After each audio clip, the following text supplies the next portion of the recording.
Good morning everyone.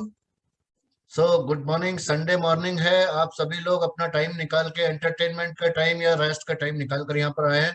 I am thankful to you. I really welcome you to this presentation. And today I'll be sharing with you, this is my book. This is Practical Project Management. And this is basically, this can be useful for engineering students, all streams. It can be useful for MBA management students, and also it will be useful for working professionals. सभी के लिए it can be useful. Project management like it's a new subject, केवल 50 साल 60 साल पुराना subject है ये।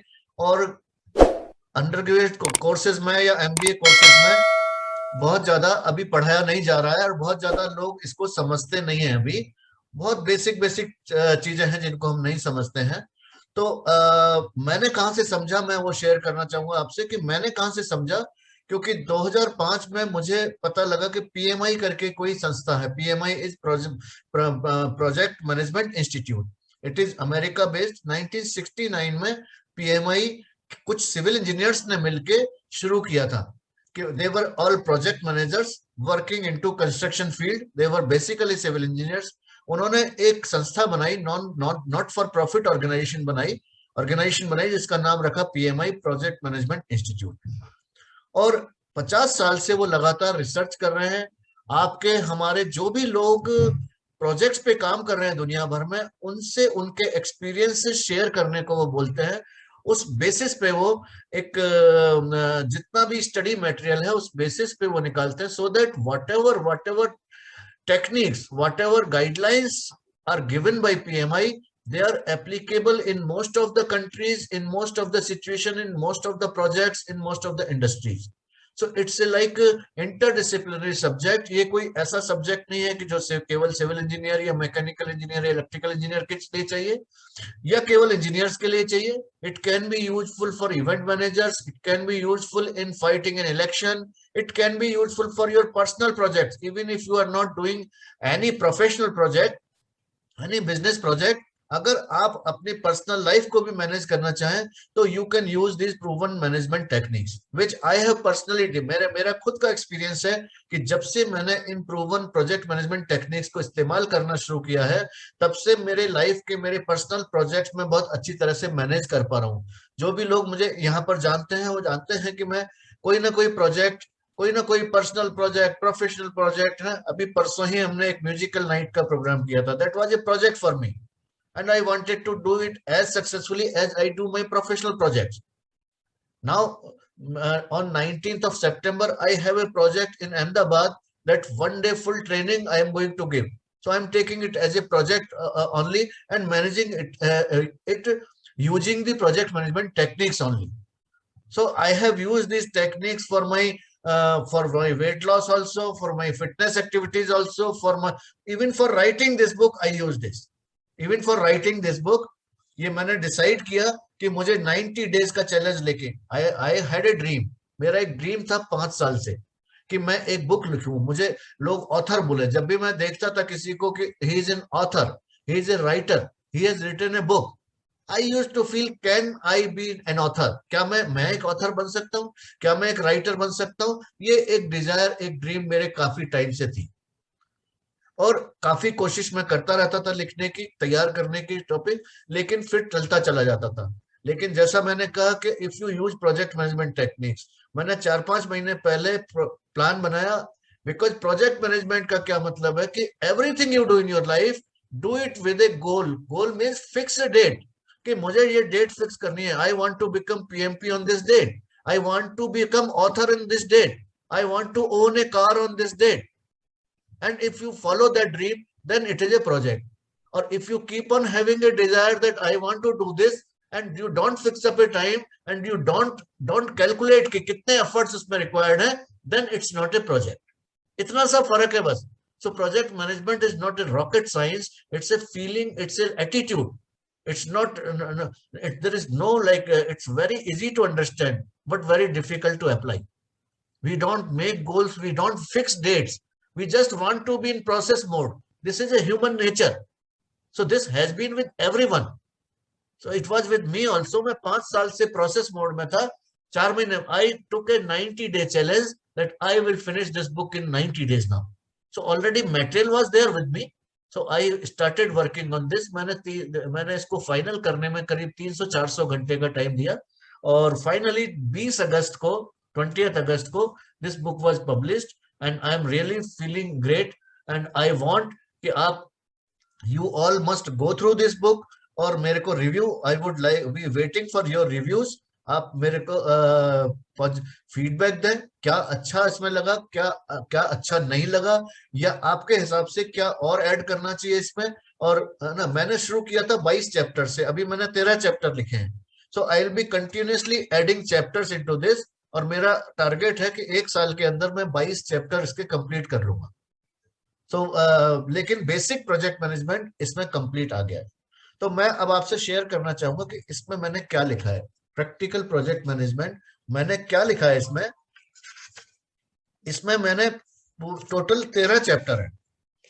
There are 13 chapters in this. मैं आपको थोड़ा सा पढ़ के, फर्स्ट चैप्टर में इंट्रोडक्शन है. Introduction is there. Second is organizational influences. Third chapter is process framework and role of a project manager. Fourth chapter is project integration manage. अब 3 के बाद 10 चैप्टर जो हैं, whole project management has been divided into 5 process groups, 10 knowledge areas and 49 processes. I'll repeat it. PMI ने पूरे project management को 3 part में divide किया है. 5 process groups, 10 knowledge areas and 49 processes. तो ये 13 चैप्टर, ये 13 ही चैप्टर पिमबॉक में भी है. 13 चैप्टर्स पिमबॉक में भी है. 10 चैप्टर्स तो 10 नॉलेज एरियाज के हैं और 3 चैप्टर वो इंट्रोडक्शन प्री नॉलेज एरिया समझ लीजिए. First to 3. First is introduction, organizational influences and third में प्रोसेस ग्रुप्स वगैरह आ जाता है. I am just explaining so that when you go through this book it will be easier for you to understand and to study. तो introduction में क्या है कि इंट्रोडक्शन में व्हाई प्रोजेक्ट मैनेजमेंट, क्यों, what is the purpose of project management, why do we need project management, ऐसी क्या जरूरत पड़ी कि हम सबको प्रोजेक्ट मैनेजमेंट सीखने की जरूरत है. आज अगर आप टाइप करेंगे गूगल पे या आप जॉब सर्च करेंगे, आप देखेंगे there are lakhs of project managers are required. There is an acute scarcity of project professionals. Available ही नहीं है बिकॉज कहीं पे कोई भी डिसिप्लिन वे में इस सब्जेक्ट को पढ़ाया नहीं जा रहा है. Every organization needs project managers because सारी organizations project oriented होती जा रही हैं, project intensive होती जा रही हैं. Project intensive का क्या मतलब हुआ कि any change, any growth, any improvement, it is possible through project only. If you want to grow, if you want a change in your life, जैसे मैंने कहा मैं बुक लिखना चाहता हूँ, it is possible through project only. I want to lose my weight, it is possible through project only. I want to have a good post. I want to join some company. Suppose मैंने कहा कि मैं ये company join करना चाहता हूँ XYZ. This is through project only. So उसी तरह से कंपनियां जो पहले, आज से 40 साल पहले जो प्रोडक्ट लाइफ थी वो बहुत ज्यादा थी. Product life was 20, 30, 40, 50, 60 years. इसमें मैंने लिखा है, पहले ऐड आता था, दादा खरीदे पोता बढ़ते. इस बात को बड़ा गर्व से कहा जाता था कि हमारा प्रोडक्ट पीढ़ियों तक चलता है. लेकिन अब प्रोडक्ट लाइफ सिक्योर के बहुत कम रह गई है. पहले टेलीफोन की लाइफ क्या थी, प्रोडक्ट लाइफ क्या थी, एक फोन होता था कम से कम 20, 30, 40 साल चलता था. आज फोन कितने दिन चलता है हमारा, 1 साल भी चला ले तो बहुत है. On an average 1 year maximum, 1 year maximum. इतना बड़ा ई वेस्ट जनरेट हो रहा है. E waste is a very big issue and very big topic now. Why it is? Because it's we are changing laptops every year, we are changing computers every year, we are changing mobiles every year. All this is creating a lot of e-waste. That is positive also, negative also, I don't know. That is not the today's topic. But topic is why this waste? Because things are changing. Product life is less than 1 year. Car की बात करें हम, car की life क्या है? एक model कितने दिन चलता है? पहले कितने दिन चलता था एक model? They are getting finish. मतलब आज किसी भी कंपनी को ले लो, एप्पल को ले लो, सैमसंग को ले लो, कितनी जल्दी नेक्स्ट वर्जन आता है. Apple 5, Apple 6, Apple 7, Apple 8, Apple 9. That means पुराना प्रोडक्ट खत्म। इवन हम प्राइमर प्रेस की बात करें, P3 आया, P4 आया, P5 आया, P6 आया। So product life has shrinked, product life बिल्कुल छोटी होती जा रही है। उसी तरह से हमारी भी एम्बिशंस बढ़ती जा रही है। पहले पूरी लाइफ टाइम में आदमी एक मकान बनाता था या एक नौकरी से काम चला लेता था। Now we need to grow, we want to have as many assets as we can have. We want to change the job. We want better and better and better job, or we want to become entrepreneurs. All this is possible through project and project management only. We need to learn proper project management through some study material. So that's why this book came into existence. Why I wrote this book, why I feel that I am eligible for writing this book, or I am most because I am a certified PMP, I am a certified PMI scheduling professional. I did MBA in project management. I work on project management softwares also, and I have been working as a consultant, as a contractor, as a trainer on project management for last 30 years. This kind of experience is unique. This kind of experience, you can search it on LinkedIn, you can search anywhere. You will find that this profile related to project management is unique. और उसी वजह से I feel proud in saying that whenever there is a workshop in Jaipur about project management, whenever there is a speech about project management in Jaipur, somehow अगर जयपुर से ही कोई speaker चाहिए या trainer चाहिए, कोई ना कोई मुझे ढूंढता हुआ वहां आ जाता है. So I feel that is a reward of my hard work in this field, and I want to share this with now. How to share it with everyone? So that's why I wrote this book. So first chapter is introduction, why project management, history of project management मैंने इसमें share किया है, और Indian history of project management भी share किया है. मैंने यहाँ 20th सेंचुरी से हेनरी गैंट का सबसे पहले नाम लिया है कि मॉडर्न प्रोजेक्ट मैनेजमेंट का अगर कोई फादर या कोई बिगिनर है वो हेनरी गैंट है, जिसने गैंट चार्ट यानी बार चार्ट सबसे पहले दिया. फिर पर्ट और सीपीएम आया 1950s में. 1950s में ही प्रोजेक्ट मैनेजमेंट नाम टर्म कॉइन हुई. पहले प्रोजेक्ट मैनेजर या प्रोजेक्ट मैनेजमेंट नाम की कोई टर्म नहीं थी. It came into existence in 1950s. फिर 1967 में आईपीए में बना, इंटरनेशनल प्रोजेक्ट मैनेजमेंट एसोसिएशन. 1969 में पीएमआई बना. ये सब मैंने यहाँ पे कवर किया. और 1970 में अगर हम father of Indian project management की बात करें तो हम ई श्रीधरन की बात कर सकते हैं, जिनको मेट्रो मैन भी कहा जाता है. ही मैंने इसमें मेंशन किया है क्योंकि उनके बिना ये किताब अधूरी थी. उनके बिना इंडियन प्रोजेक्ट मैनेजमेंट अधूरा है. ई श्रीधरन का मैंने इसमें जिक्र किया है कि उन्होंने कलकत्ता मेट्रो 1970 में शुरू हुआ था, और उसके बाद से it was like beginning of infrastructure project management in India, and he is considered to be the father of Indian project management and metro man. और क्यों कहा जाता है ऐसा उनको? क्योंकि उन्होंने कोंकण रेलवे और दिल्ली मेट्रो जैसे बहुत ही डिफिकल्ट, बहुत ही कॉम्प्लेक्स प्रोजेक्ट्स को टाइम से पहले और बजट के अंदर करके दिखाया. So this was like his capability. This was, और आज वो 90 ईयर की एज में भी मतलब he is in demand. He is in demand everywhere. आज भी उनको, वो रिटायर होना चाहते हैं पिछले 20-25 साल से, बट उनको न सरकार न कोई रिटायर नहीं होने दे, because India needs his talent, his services about project managing a project. उन्होंने इस मिथ को तोड़ा कि सरकारी काम जो है टाइम से या बजट के अंदर नहीं हो सकता. इस मिथ को उन्होंने तोड़ दिया. So that is mentioned in this book. Then what is the definition of project? Project क्या होता है एक्चुअली समझने की जरूरत. प्रोजेक्ट मैनेजमेंट क्या है और प्रोजेक्ट मैनेजर के क्या टैलेंट होने चाहिए. All this I have mentioned in this book. Then comes, because आप if you are a project manager, it depends कि आप किस ऑर्गेनाइजेशन में, किस तरह की ऑर्गेनाइजेशन में काम कर रहे हैं. तो I have mentioned 3 types of organizations: functional organization, matrix organization and projectized organization. So एक प्रोजेक्ट मैनेजर की क्या अथॉरिटी होगी डिपेंड करेगा कि किस ऑर्गेनाइजेशन में काम कर रहे हैं आप, कौन प्रोजेक्टाइज में कर रहे हैं, फंक्शनल में. So this has been explain कि हर एक में क्या वेटेज प्रोजेक्ट मैनेजर को मिलता है और क्या वेटेज किस ऑर्गेनाइजेशन में कम वेटेज मिलता है या कम पावर मिलती है, कम अथॉरिटी मिलती है. Then like it has been explain process framework क्या है, 5 प्रोसेस ग्रुप्स क्या है: initiation, planning, executing, monitoring and controlling and closing. So how they are interrelated, how they work, what is the relationship, interrelationship between them. And then comes 10 knowledge areas. project integration management, project scope management, project schedule management, project cost management, project quality management, project resource management, project communication management, project risk management, project procurement management, and project stakeholder management. So like that, 10 chapters are there. They are from 4th chapter to 13th chapter. So total 13 chapter इस book में है. करीब करीब 240 page की ये book है, जिसमें 5 process groups, 10 knowledge areas and 49 processes. अब ये जो 49 प्रोसेस है, ये they belong to one of the process group and one of the knowledge areas. तो जब हमने 10 नॉलेज एरियाज लिया, जैसे प्रोजेक्ट इंटीग्रेशन मैनेजमेंट, उसमें 7 प्रोसेसेस है, टोटल 7 प्रोसेसेस है. या प्रोजेक्ट स्कोप मैनेजमेंट में 6 प्रोसेसेस है.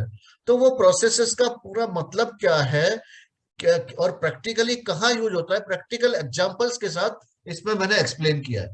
फर्क क्या है, why this book is unique, because आप सर्च कर लें किसी भी इंडियन ऑथर की, इंडियन कंडीशंस में और पीएमआई के अलाइनमेंट में कोई बुक अभी अवेलेबल नहीं है इंडिया में. अगर जो बुक्स अवेलेबल हैं वो पीएमआई, वो पीएमपी के लिए अवेलेबल है, पीएमपी सर्टिफिकेशन के लिए. They have a huge content, they have a huge content. उसको समराइज, ये मान लीजिए कि एक तरह से पिमबॉक की या पीएमपी का ये समराइज है, so that it can be more useful to the students also and working professional also. उनको बहुत ज्यादा डिटेल में पीएमपी की तरह जाने की भी जरूरत नहीं है, बहुत ज्यादा कॉम्प्लिकेटेड चीजें भी पढ़ने की इनिशियल में जरूरत नहीं है. After this book you can go for PMBOK also, तो इट विल बी इजियर. इस बुक को पढ़ने के बाद पिमबॉक आप पढ़ेंगे तो बहुत आसान हो जाएगा आपके लिए. इस बुक के बाद पीएमपी करना चाहेंगे आप तो बहुत आसान हो जाएगा.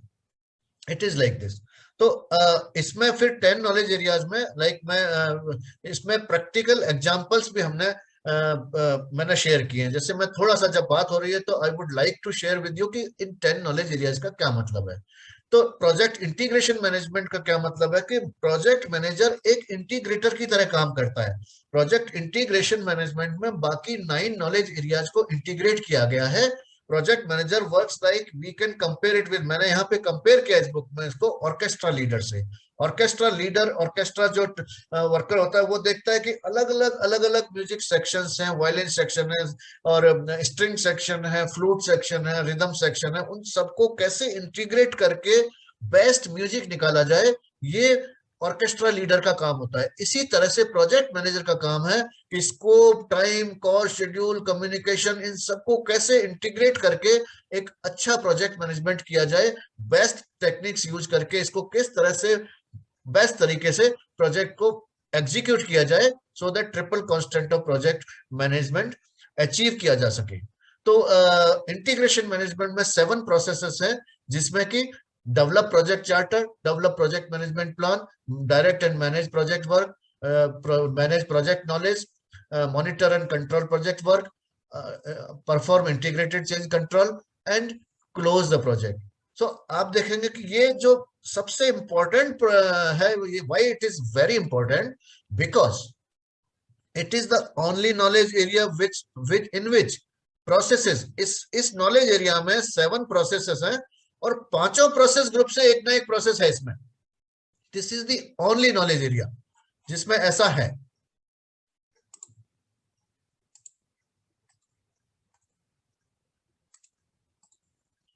ओके, सो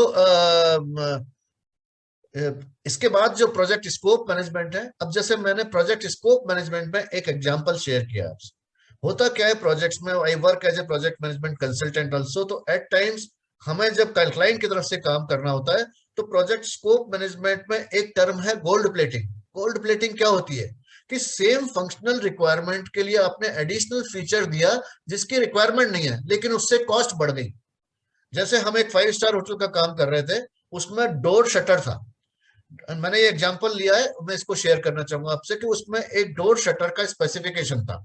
इंटीरियर डिजाइनर ने डोर शटर का स्पेसिफिकेशन दिया और उसमें 2 आवर फायर रेटिंग दिया. 2 आवर फायर रेटिंग, इसका क्या मतलब होता है कि अगर इसकी कैपेसिटी 2 घंटे तक फायर को झेलने की है, 2 घंटे में अगर इसको पूरा जलाया जाए फायर से तो 2 घंटे लगे. 2 आवर्स फायर रेटिंग जो है, जब नॉर्म्स को पढ़ा गया तो पता चला कि जो गेस्ट रूम के डोर शटर्स हैं वो 30 मिनट भी काफी है. if even if it is 30-minute fire rating door, it is sufficient for the guest room door shutter. और कॉस्ट का डबल फर्क पड़ जाता है. So as a consultant, I suggested the client कि sir, why are we wasting our money? We don't need to our fire rating.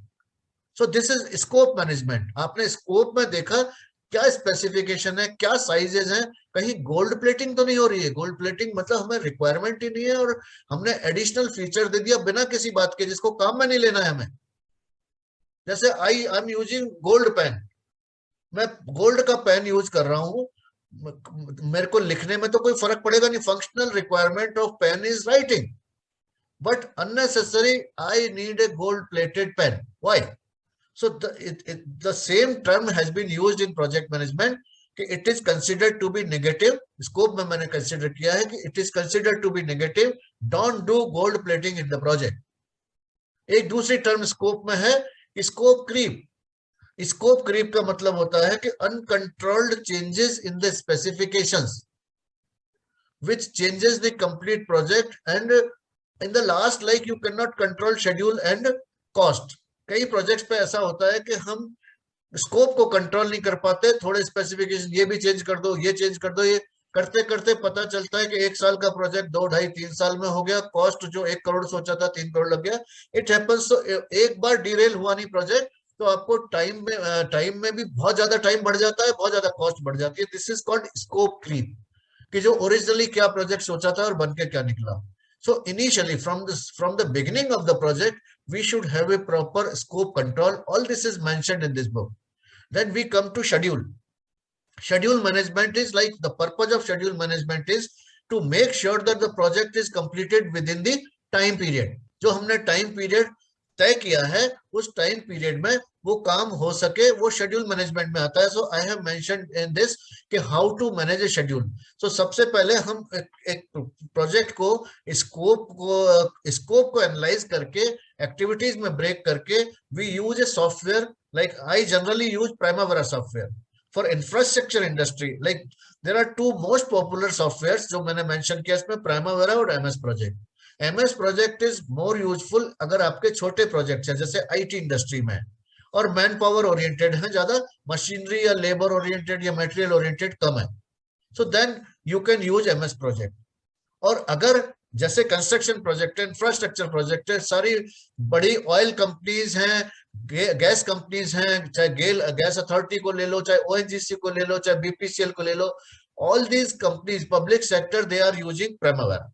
Because Primavera is the most powerful tool for scheduling. So scheduling आज qualified schedulers की, expert schedulers की बिल्कुल scarcity है. If any one of you can say that I am a good scheduler, आपको companies ढूंढती हुई आ जाएंगी. All the companies, they are looking for good schedulers.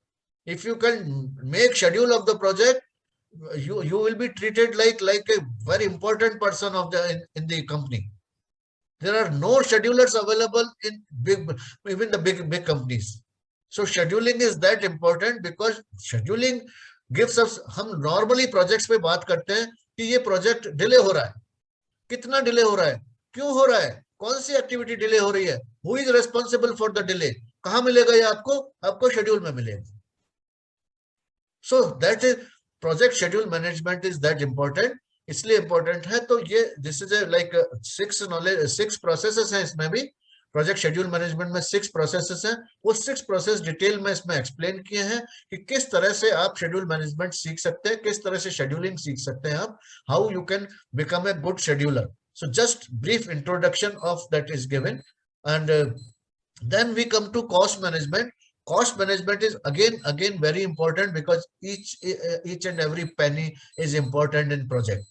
We should not waste any money in the project. We should utilize the purpose of project cost management is to make sure that the project is completed within the budget. जो budget हमने शुरू में बना लिया उसी में हम project को खत्म कर सकें. This is the purpose of project cost management. So how do we break the project? How do we estimate the activities? How we estimate the contingencies, how we create a project budget at different stages. जब हम initiation stage पे होते हैं तो अलग budget होता है, जब हम प्लानिंग पे होते हैं we refine it more, and when we are at the execution stage और ज्यादा रिफाइनमेंट आता है। इनिशिएशन स्टेज के बजट में बहुत ज्यादा वेरिएशन आ सकता है प्लस माइनस का, क्योंकि because details are not available. जैसे आप अपना मकान बना रहे हैं घर, और आपने बजट बनाया इनिशियल स्टेज पे, तो वो बजट ऐसा होगा कि हाँ मे बी 50 to 70 lakhs लग सकते हैं, so the range is very high.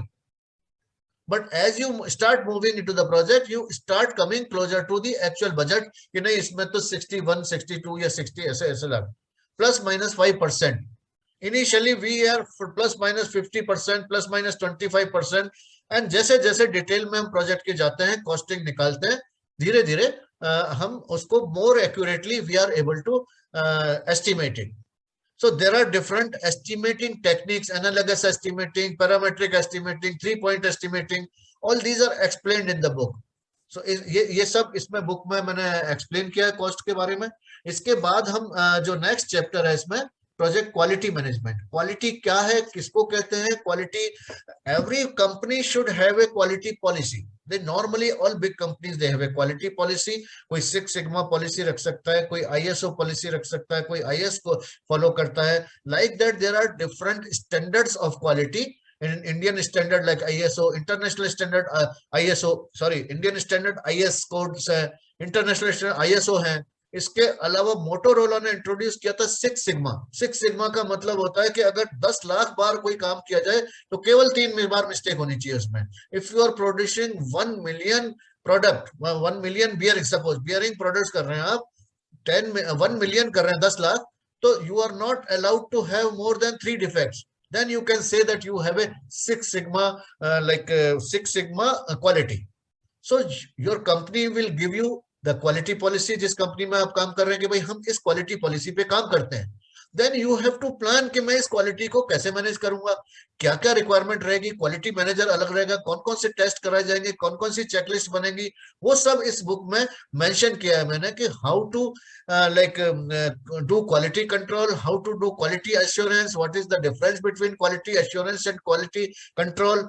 Quality assurance is prevention, quality control is inspection. एक प्रोडक्ट पे होता है, एक प्रोसेस पे होता है, वो सब यहाँ पर इस बुक में क्वालिटी कंट्रोल वाले चैप्टर में एक्सप्लेन किया है। Then we go to project resources management. Project resources को हमने 2 पार्ट में पीएमआई ने डिवाइड किया है। रिसोर्सेज को physical resources and team resources. Physical resources में इक्विपमेंट, मटेरियल, इंफ्रास्ट्रक्चर ये सब आ जाता है, और टीम रिसोर्सेज में प्रोजेक्ट टीम आ जाती है। तो टीम मैनेजमेंट के अपने अलग तरीके हैं और मटेरियल इक्विपमेंट को मैनेज करने के अपने अलग तरीके हैं। कहते हैं कि projects don't fail due to machinery, projects don't fail due to material, but they fail due to people. So how to manage people, how to motivate people, how to inspire people, how to create a team, how to convert a group into a team. Tuckman's theory है इसमें team building की। Maslow's theory of motivation इसमें हम पढ़ते हैं। X and Y managers like that, conflict resolution, because whenever people are there, there will be conflict, and conflict is not always negative. Conflict can be constructive also. So how to convert a conflict into a constructive way, उसको positive कैसे convert किया जाए, this all should be learn by a project manager, and this all is explained in the book कि how to have conflict resolution, what is the best way to resolve a conflict, how to utilize your power, what types of powers are there. All this is explained in project resource management. Then we come to project communication management. Next chapter is project communication management. There are 3 processes in project communication management. We plan the communication, we manage the communication, we monitor the communication. Communication क्या है? There are different communication models. एक basic communication model है, sender receiver model है। एक interactive communication model है जिसमें कि feedback भी जरूरी है। एक क्रॉस कल्चर कम्युनिकेशन मॉडल है, because if you are into IT industry, आप सॉफ्टवेयर इंडस्ट्री में हैं, तो आप बहुत सारे डिफरेंट कल्चर्स में काम करते हैं। डिफरेंट कंट्रीज की डिफरेंट कल्चर होती है। इवन इंडिया में भी अगर देखें हम, तो नॉर्थ इंडिया में कुछ कल्चर है, साउथ इंडिया में कुछ कल्चर है। तो you need to understand before communication कि आप अगर जिन कंट्रीज के साथ काम कर रहे हैं, जिन डिफरेंट कल्चर के साथ काम कर रहे हैं, उनके यहाँ क्या कस्टम्स हैं वो समझना जरूरी है। कोई हाथ जोड़ के नमस्ते करता है, कोई हेलो करना पसंद कर रहा है, कोई हाथ मिलाना, कोई गले मिलके जो है ग्रीट करते हैं, कोई गले मिलने को गलत समझते हैं। Like that there are different cultures. So and sometimes like may be जहां पर ये कल्चर है कि हाथ मिलाना चाहिए और हाथ नहीं मिलाओ तो उसको गलत माना जाता है। ये माना जाता है कि you are not accepting my friendship, you are not accepting my like relationship.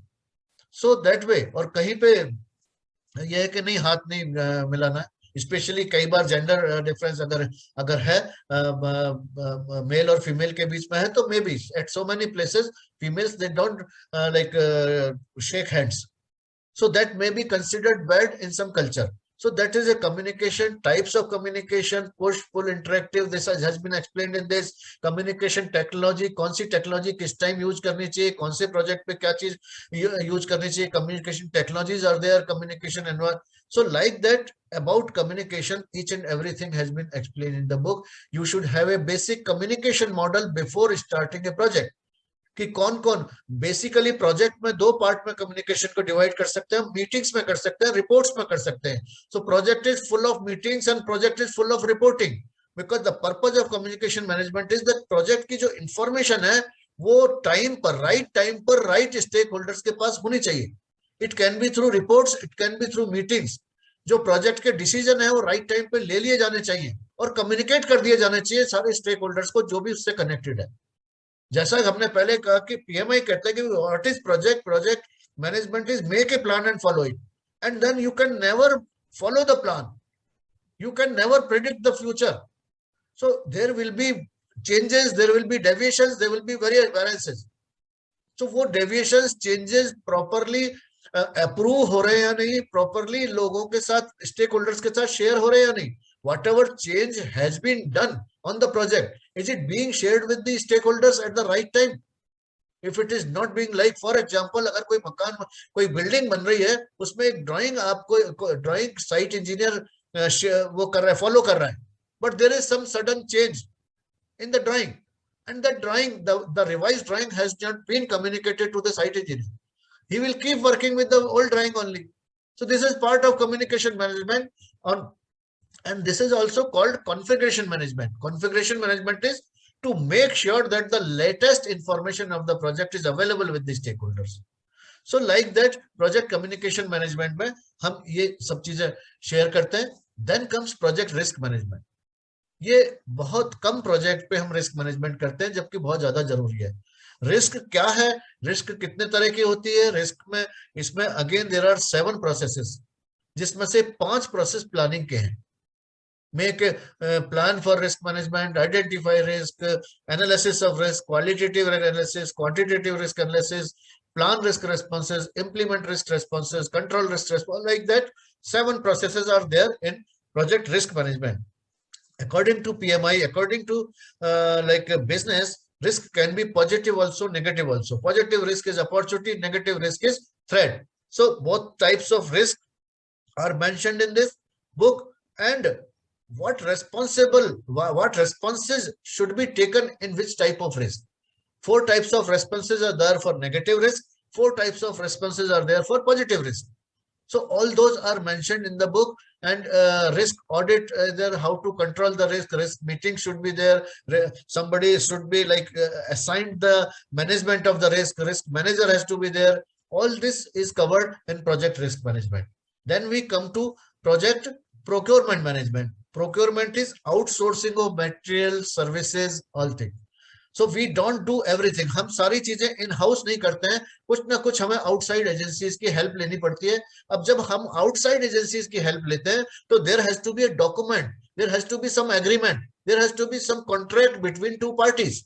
तो वो कॉन्ट्रैक्ट का क्या तरीका है, कैसे उसको फ्लोट करते हैं, किस स्टेज पे फ्लोट करना चाहिए, किसकी जिम्मेदारी होती है, उसके कंटेंट्स क्या क्या होंगे, उसमें क्या क्या डिस्प्यूट या कंफ्लिक्ट आ सकता है, क्या क्या कवर होना चाहिए, कितने टाइप्स के कॉन्ट्रैक्ट हैं, fixed price contract, cost reimbursable contract, time and material contract, किसका क्या, किस सिचुएशन में कौन से टाइप के कॉन्ट्रैक्ट को हमें यूज करना चाहिए। all these like preparation of contract documents, sample of contract documents, ये सारी चीजें कवर होती है प्रोजेक्ट प्रोक्योरमेंट मैनेजमेंट में। इसके बाद एडमिनिस्ट्रेशन ऑफ प्रोक्योरमेंट के, whether the contractor, whether the parties are going as per contract और not, contractor if they are not going, तो what kind of communication should be there with the parties, and at what time what decision can be taken, arbitration क्या होता है, record management system क्या है, claim administration क्या है, all this is covered in this project procurement management. Now we come to the last chapter of the book, which is like project stakeholder management. I think 9 I have covered. 9 I have covered. So last is project stakeholder management. Stakeholder क्या है? People or group of people or organizations who have direct or indirect interest in the project or who are impacted directly or indirectly, negatively or positively with the outcome of the project. जैसे क्या होता है अभी जैसे जयपुर में metro बन रही है. What is the biggest reason? What is the biggest reason for delay of this metro? Biggest reason is stakeholder. Stakeholder means there are some people who are getting benefit out of it. बहुत ज्यादा उनको फायदा हो रहा है, बहुत सारे लोगों को बहुत नुकसान हो रहा है. क्यों हो रहा है? कहीं ना कहीं से उनकी जैसे एक ओवरब्रिज आता है तो कुछ दुकानों की कीमत बढ़ जाती है और कुछ दुकानों की कीमत घट जाती है. रिंग रोड आती है, सेम चीज किसी भी डेवलपमेंट से ऐसा होता है कि किसी को नुकसान होता है, अपनी जमीन जायदाद का वैल्यू कम हो जाती है और किसी को बड़ा फायदा होता है. So people who are negatively impacted by the outcome, उनकी कोशिश रहती है कि किसी भी तरह से इस प्रोजेक्ट को रोका जाए और नेगोशिएशन भी करते हैं वो. और positive stake holder they want कि ये प्रोजेक्ट होना चाहिए. सो ये कन्फ्लिक्ट चलता रहता है. इंडिया में सबसे बड़ा रीजन प्रोजेक्ट्स का इंफ्रास्ट्रक्चर प्रोजेक्ट्स का डिले होने का सबसे बड़ा रीजन है पुअर स्टेक होल्डर मैनेजमेंट बोले इसको, या है ना, कि because stake holders who are negatively impacted by the outcome of the project, वो उस प्रोजेक्ट को होने नहीं देते. और कौन से स्टेक होल्डर होते हैं? ये जरूरी नहीं है, चलो ये तो कमर्शियल एस्पेक्ट था, but at times social aspect भी आता है. आपने जैसे नर्मदा बचाओ अभियान सुना हो, Medha Patkar, she became celebrity only by Narmada बचाओ अभियान. शी इज सोशल एक्टिविस्ट कि नहीं, नर्मदा पे डैम नहीं बनना चाहिए, है ना. क्यों? देखिए, कोई भी चीज के केवल फायदे हो ऐसा नहीं होता है. कोई भी चीज के केवल फायदे होते हो, चाहे हम कोई भी डेवलपमेंट कर रहे हैं, कोई भी काम कर रहे हैं, चाहे, है ना, किसके केवल फायदे हो ऐसा नहीं होता. फायदे भी होते हैं, नुकसान भी होते हैं. अगर कोई डैम बनना है तो बहुत सारे गांव, हजारों गांवों को विस्थापित करना पड़ता है. लेकिन अगर कोई इस बात को पकड़ के बैठ जाए कि भाई ये इतने लोगों को डिस्प्लेस करना पड़ रहा है और केवल ये प्रॉब्लम है और इसलिए डैम नहीं बनना चाहिए, तो this is also not justified. This is also, जब कोई भी रोड बनती है, वाइडनिंग होती है, बहुत सारी बिल्डिंग्स टूटती है, बहुत सारी लैंड एक्वायर होती है ना, लेकिन at the same time development के लिए वो भी जरूरी है. तो जिनको नेगेटिवली इंपैक्ट होता है उस बात का, वो उस बात को लेके बैठ जाते हैं कि ये नहीं होना चाहिए, इसका ये नुकसान है ना. तो वो this is how to manage the stake holders. तो छोटे छोटे प्रोजेक्ट्स में, बड़े बड़े प्रोजेक्ट्स में हर जगह पॉजिटिव और नेगेटिव, पॉजिटिवली इंपैक्टेड और नेगेटिवली इंपैक्टेड स्टेक होल्डर्स मिल जाएंगे आपको. There will be stake holders जो चाहेंगे इस प्रोजेक्ट को, जो नहीं चाहेंगे. तो इस बुक में 5 टाइप के स्टेक होल्डर हमने दिए हैं, 5 टाइप के. एक तो अनअवेयर, जिनको पता ही नहीं है कि प्रोजेक्ट आ रहा है, they are unaware stake holders. दूसरे टाइप के रेजिस्टेंट स्टेक होल्डर, रेजिस्टेंट मतलब जो कि रोकना चाहते हैं प्रोजेक्ट को. तीसरे न्यूट्रल होते हैं, यार कुछ भी चल रहा है, हमें कोई खास मतलब नहीं है, बने तो ठीक, नहीं बने तो ठीक, दे आर न्यूट्रल. और फोर्थ स्टेज है supportive, they support the project कि यार प्रोजेक्ट आना चाहिए, कोई हेल्प हमसे चाहिए तो बताइए, this project should be there. And fifth stage is leading. There are certain stake holders who lead the project. ये तो प्रोजेक्ट होके ही रहेगा, कम वाट में, हमको हमें कुछ भी करना पड़े इस प्रोजेक्ट के लिए. They are leading stake holders. तो आपको करना क्या है? प्रोजेक्ट स्टेक होल्डर मैनेजमेंट में क्या बताया है आपको कि इनिशियली आप डिसाइड कर लें कि करंट एंगेजमेंट लेवल क्या है. आज की डेट में कोई स्टेक होल्डर आपने आइडेंटिफाई किया जो रेजिस्टेंट है, वो रेजिस्टेंट है कि नहीं आना चाहिए. Now as a project manager, क्या आप उसको सपोर्टिव में कन्वर्ट कर सकते हो? This is a question. So you should have how you will convert a resistant stakeholder into supportive stakeholder or leading stakeholder. You need to learn certain skills, intercommunication, because that is why this project management is not only hard skill, it's about soft skills also. So rarely you will find civil engineering maybe about hard skill only, but project management is not only about hard skills. It is hard skill and soft skill. Because you will be managing your stakeholders, you will be communicating with them through your interpersonal skills only, through your soft skills only. So these soft skills also, they have been covered in the book. In the soft skills, The best skill, the most valuable skill is leadership skill. और leadership skill में जो सबसे valuable skill है वो है communication skill. और communication skill में जो सबसे ज्यादा इंपॉर्टेंट है वो है listening. So you should know how to have an active listening. So that is though it is not part of this book, active listening and all, because it becomes like highly towards the communication skills, but basics are covered in this book. Basics of communication are covered. Basic techniques, basic skills क्या required है project manager को stakeholders को engage करने के लिए. Because इसमें एक चीज है कि एक्सपेक्टेशन, मीटिंग और exceeding the expectation of stake holder. कहते हैं कि if you divide the requirement into two parts, requirement क्या जरूरत है, मतलब प्रोजेक्ट रिक्वायरमेंट्स को दो पार्ट में अगर हम बांटे तो हम कह सकते हैं requirements are needs and expectations of stake holder. Need and expectation. Now need क्या है? नीड बिल्कुल जैसे need is stated requirement and expectation is unstated requirement. Need को कहा जा सकता है कि मुझे ये चाहिए, एक्सपेक्टेशन को कहा नहीं जाता. इसमें मैंने एक एग्जांपल दिया है कि expectation, concern and issue, this is a sequence. अगर आपने किसी की एक्सपेक्टेशन को पूरा नहीं किया, चाहे वो घर में नहीं किया, चाहे दोस्तों के साथ नहीं किया, चाहे वो आपने अपने टीचर्स के साथ नहीं किया, चाहे वो बॉसेस के साथ नहीं किया, चाहे एम्प्लॉइज के साथ नहीं किया, if you are not fulfilling expectation of your stakeholders, then it will become a concern बन जाएगी वो, है ना. because expectation level पे he will not speak anything. concern level पे भी आपसे वो कोई बात नहीं करेगा, but he will start talking to his friends or his family member कि यार ये मजा नहीं आ रहा, इस जॉब में मजा नहीं आ रहा, यहाँ पे I don't know, मतलब I am not. तो कंसर्न लेवल पे पहुंच जाता है. और कंसर्न लेवल पे भी अगर हमने उसको सॉल्व नहीं किया तो it becomes an issue. Issue level पे then as a project manager आपको इश्यू रिजोल्यूशन भी आना चाहिए. How to resolve the issue, that also a project manager should learn. Again it will be through soft skills only.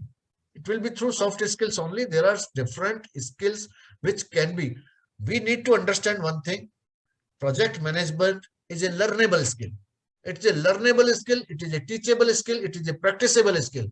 और कोई भी skill कहते हैं कि एक स्किल अगर आपने 10,000 घंटे तक प्रैक्टिस किया तो आप उसमें मास्टरी कर लेंगे, लीजेंडरी बन जाएंगे. You will be a global personality in that. If you work on a skill for 10,000 hours, any skill, whatever you want to do, writing skill, speaking skill, singing skill, whatever skill, speaking and communication skill, if you practice 10,000 hours, you will be master, you will be legendary. बहुत है ना, आप किसी से भी उसमें वो कर पाएंगे. तो project management is a learnable skill, teachable skill, practicable skill. The same way communication is also a learnable skill, practicable skill, teachable skill. So यहाँ मैं यही आपको मैसेज देना चाहूंगा. I will not take much time because we need to close today by 12. So we are left with 10 minutes. 10 minutes I will keep for question and answers. तो nutshell में summary में मैं बताना चाहूंगा इस पूरी प्रोजेक्ट बुक को अगर एक साथ लें तो project management has been divided into two parts. Hard skill and soft skill. Hard skill में project integration management, project schedule management, cost management, scope management, quality, these will be done through hard skill. We need to have a knowledge of PERT and CPM and estimating techniques and all those things. But then when we talk of resource management, team building, it's about soft skills. If we talk of communication skills, if we talk of project engage stakeholder management will be done through soft skills. आपको you have to identify. कोई stakeholder को email से communication पसंद आएगा, कोई को WhatsApp से आएगा, कोई कहेगा मेरे को फोन किया करो, और कोई कहेगा नहीं मेरे से तो आके डेली या वीकली एक बार मिला करो, मेरे को आप मिलके आमने सामने रिपोर्ट दीजिए. So that is interactive communication. He wants an interactive face-to-face communication, which is most difficult and most expensive. So like that, we need to understand the communication needs of the project, stakeholder needs of the project. All the needs are to be like understood, and we need to define a strategy. We need to make a project management plan for doing a project, and we need to work towards it. Whenever there is a change, we need to take approval from the respective authorities and incorporate it into the project. Triple constant, मैं जो अभी chapters जो इसमें add करूंगा वो Primavera से related होंगे कि शेड्यूलिंग कैसे की जाए प्राइमावेरा पे। इस बुक में कुछ ऐड करूंगा सॉफ्टवेयर के, कुछ ये ऐड करूंगा कि प्रोजेक्ट मैनेजमेंट पे क्या क्या क्रेडेंशियल्स आप ले सकते हो, ग्लोबल क्रेडेंशियल क्या क्या लिए जा सकते हैं, पीएमपी कैसे करें, सीएपीएम कैसे करें, पीएमआई शेड्यूलिंग प्रोफेशनल कैसे बने, ये मैं कवर करूंगा। इसके बाद प्रोजेक्ट मैनेजमेंट पे क्या कौन से स्टैंडर्ड्स अवेलेबल हैं, जैसे कि आईएस कोड है क्या, आईएसओ है क्या प्रोजेक्ट मैनेजमेंट के बारे में। फिर मैं ये कवर करूंगा कि प्रोजेक्ट मैनेजमेंट की कौन कौन सी ये ऑर्गेनाइजेशंस, इंस्टीट्यूट्स और कौन कौन से, जैसे पीएमआई है क्या, और भी यहाँ आईपीए में है, वो भी अमेरिकन है, कोई स्विट्जरलैंड में भी एक है, कोई इंग्लैंड में। So like that how many organizations, different organizations are there, और उनके क्या क्या क्रेडेंशियल्स वो प्रोवाइड करते हैं, I will be covering in that. And scheduling on Primavera I will be covering. And what more I will be covering, अभी मैंने इसमें क्वेश्चन आंसर्स नहीं कवर किए हैं, so maybe within next 3 months I will improve it further, next 3 to 6 months। तो इसमें 13 से मैं 16-17 चैप्टर कर दूंगा, और 1-2 साल में 22 चैप्टर तक इस कंप्लीट को बुक को करके, it will B approximately 400 page book when it will be completed, and it will be a complete book about project management in 1 to 2 years. So this is about my book, Practical Project Management. It is certainly going to be useful for people. Students के लिए भी जरूरी है, professionals के लिए भी जरूरी है, और ये this is available on Amazon, और this is available from PIPM office also. So thank you very much. Thank you very much for listening to me. आपके कोई भी questions अगर है, so I will be open for questions. Thank you.